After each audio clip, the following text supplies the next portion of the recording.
Friends, ये study में आपका स्वागत है। हमने स्टार्ट किया है एनसीईआरटी नोट जो भारतीय इतिहास है, और ये बुक यूपीएससी, स्टेट पीसीएस और Bihar SSC, super TET, BPSC सभी एग्जामों के लिए अत्यंत ही महत्वपूर्ण है। हम कर रहे हैं मॉडर्न हिस्ट्री, जिसमें हम कर रहे हैं यूरोपियों का आगमन, और हमने डच कंपनी के आगमन तक कर लिया था। अब हम करेंगे ब्रिटिश कैसे आए और उन्होंने अपने कंपनी का विस्तार कैसे किया और भारत पे शासन भी कैसे किया। तो हम चलते हैं। ब्रिटिश 1599 ईस्वी मर्चेंट एडवेंचर नामक विख्यात कुछ व्यापारियों ने पूर्व से व्यापार करने के लिए एक कंपनी बनाई, जिसे ईस्ट इंडिया कंपनी कहा गया। 31 दिसंबर 1600 में ब्रिटेन की महारानी एलिजाबेथ ने एक रॉयल चार्टर द्वारा ईस्ट इंडिया कंपनी के पूर्व के साथ व्यापार का अधिकार प्रदान किया। 1608 में इस कंपनी ने पश्चिमी तट पर स्थित सूरत में एक फैक्ट्री खोलने का निश्चय किया और कैप्टन हॉकिंस को मुगल बादशाह जहांगीर के दरबार में शाही आज्ञा लेने के लिए भेजा। एक शाही फरमान के परिणाम स्वरूप कंपनी को पश्चिमी तट पर अनेक स्थानों पर फैक्ट्री खोलने की आज्ञा मिल गई।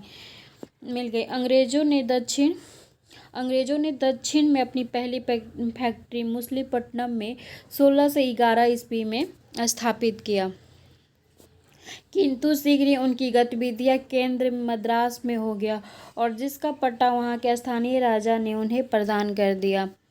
राजा उस स्थान की किलेबंदी करने तथा उसका प्रशासन चलाने और सिक्के ढालने की अनुमति इस शर्त पर दी कि बंदरगाह से प्राप्त चूंगी का आधा भाग राजा को दिया जाएगा। उसी स्थान पर अपनी फैक्ट्री के आसपास अंग्रेजों ने एक किला बनवाया, जिसका नाम फोर्ट सेंट जॉर्ज पड़ा, और 1615 में राजदूत टॉमस रो मुगल बादशाह के साम्राज्य में सभी भागों में व्यापार करने और फैक्ट्रियां खोलने का अधिकार लेने वाला एक शाही फरमान जारी करने का सफल रहा। 1622 में जब सम्राट चार्ल्स द्वितीय को पुर्तगाली राजकुमारी कैथरीन से विवाह किया, तो पुर्तगालियों ने उसे अब बम्बई का द्वीप दहेज में दे दिया, और इस प्रकार गोवा, दीव और दमन को छोड़कर पुर्तगालियों के हाथ से अन्य भारतीय क्षेत्र निकल गए। इंडोनेशिया के द्वीपों में हो रहे मसाले और व्यापारों से भागीदारी को लेकर अंग्रेज और डच कंपनी में 1654 ईस्वी में लड़ाई आरंभ हो गई।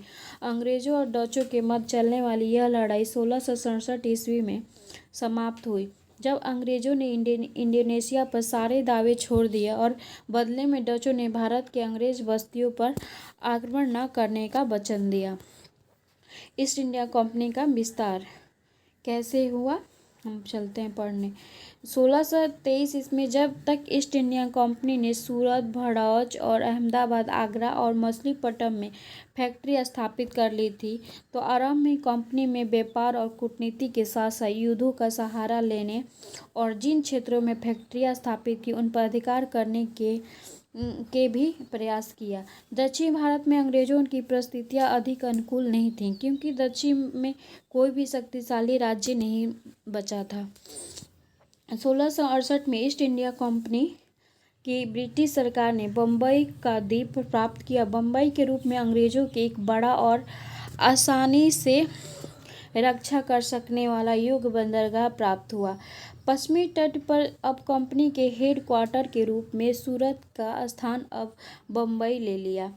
पूर्वी तथा दक्षिणी भारत में ईस्ट इंडिया कंपनी का विस्तार निम्न प्रकार हुआ। पूर्वी भारत में कंपनी ने अपनी फैक्ट्रियों में से एक की स्थापना 1633 में उड़ीसा में की थी, और 1651 ईस्वी में कंपनी ने बंगाल में हुगली नगर में व्यापार की आज्ञा मिल गई। अब कंपनी ने शीघ्र ही पटना, बालासोर, ढाका, बंगाल और बिहार के दूसरे स्थानों पर फैक्ट्री स्थापित कर ली। कंपनी की महत्वाकांक्षा बढ़ने लगी और वह बंगाल में स्वतंत्र बस्ती स्थापित करने की योजना बनाने लगी, क्योंकि अब यह भारत में राजनीतिक सत्ता स्थापित करके मुगलों को मजबूर कर व्यापार के मनमाने छूट प्राप्त करना चाहती थी। 1686 में अंग्रेजों ने हुगली को नष्ट कर दिया और मुगल सम्राट के विरुद्ध युद्ध की घोषणा कर दी। युद्ध का अंत अंग्रेजों के लिए घातक रहा। उन्हें बंगाल स्थित उनकी फैक्ट्रियों से भगा दिया गया और वे गंगा के मुहाने में एक द्वीप पर शरण लेने में बाध्य हो गए। और युद्धों के परिणाम स्वरूप अंग्रेजों ने सूरत, मुसलिमपट्टनम और विशाखापट्टनम में स्थित फैक्ट्रियों का बंदरगाह का अधिकार हो गया तथा बम्बई में स्थित अनेक किले पे भी अधिकार हो गया। 1698 ईस्वी कंपनी ने सूता नाटी, कलकत्ता, गोविंदपुर और जमींदारी प्राप्त कर ली। वहां पर अपनी फैक्ट्री के आसपास फोर्ट विलियम नामक किला बनवाया। 1717 ईस्वी में कंपनी ने सम्राट फर्रुखसियर से एक फरमान प्राप्त किया जिससे 1691 में उन्हें प्राप्त विशेषाधिकार का दोबारा मान्यता मिल गई। उन्हें गुजरात एवं दक्कन तक भी बढ़ा दिया गया। 18वीं सदी के पूर्वार्ध में बंगाल में मुर्शीद कुली खां और अलवर्दी खां जैसे शक्तिशाली नवाबों के चलते कंपनी का कोई विशेष लाभ नहीं हुआ और कंपनी यहाँ के नवाब की एक जमींदार होकर रह गई। 1740 में दशक में ब्रिटिश ईस्ट इंडिया कंपनी की राजनीतिक संस्था स्थापित करने में बल मिला और उस समय मुगल साम्राज्य का पतन आरंभ हो गया। दक्षिण भारत में पूर्वी और पश्चिमी भारत में विदेशी घुसपैठों की अधिक संभावना नहीं थी क्योंकि पूर्व में अलीवर्दी खां और पश्चिम में मराठों का वर्चस्व था।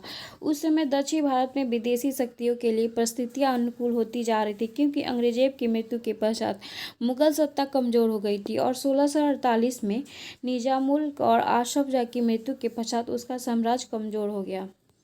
कर्नाटक में अस्थिरता का समय था और कर्नाटक में गद्दी के लिए चंदा साहब और नवाब अनवर्दी परस्पर संघर्ष जारी रहा। अतः इन परिस्थितियों में विदेशी शक्ति अपना राजनीतिक प्रभाव विस्तृत करने तथा दक्षिण के निकट भारतीय राज्यों के मामले में नियंत्रण स्थापित करने में सहायता मिली। 17वीं सदी के अंत अंग्रेजों ने पुर्तगाली एवं डच प्रतिद्वंदियों को तो समाप्त कर दिया किंतु फ्रांस में अब भी अंग्रेजों का प्रमुख प्रतिद्वंदी बना रहा। 1744 ईस्वी से 1763 ईस्वी अर्थात लगभग 20 वर्षों तक भारतीय व्यापार, संपत्ति और क्षेत्र का अधिकार के लिए फ्रांसीसियों में और अंग्रेजों में मध्य निरंतर युद्ध होते रहे। डेनिश कंपनी अंग्रेजों के पश्चात 1616 ईस्वी में डेनिश ईस्ट इंडिया कंपनी का भारत में आगमन हुआ। डेनिश कंपनी ने 1620 में तंजौर के निकट ट्रेकोबार में अपनी प्रथम फैक्ट्री स्थापित की। 1643 ईस्वी से 1659 ईस्वी के मध्य डेनिश ईस्ट इंडिया कंपनी की गतिविधियों में भारत में नगण्य रही। 1670 ईस्वी में डेनिश ईस्ट इंडिया कंपनी की पुनः स्थापना की गई जो 1729 ईस्वी में भंग कर दी गई और डेनिशों ने 1676 ईस्वी में बंगाल में सेरारुमपुर और सीरारामपुर नामक स्थान पर अपनी दूसरी फैक्ट्री स्थापित की। डेनिशों ने 1645 में अपनी सभी फैक्ट्रियों और ब्रिटिश कंपनियों में बेच दी तथा भारत को छोड़कर चले गए। अगला पार्ट पढ़ेंगे फ्रेंच जो कल आएगा। Thank you.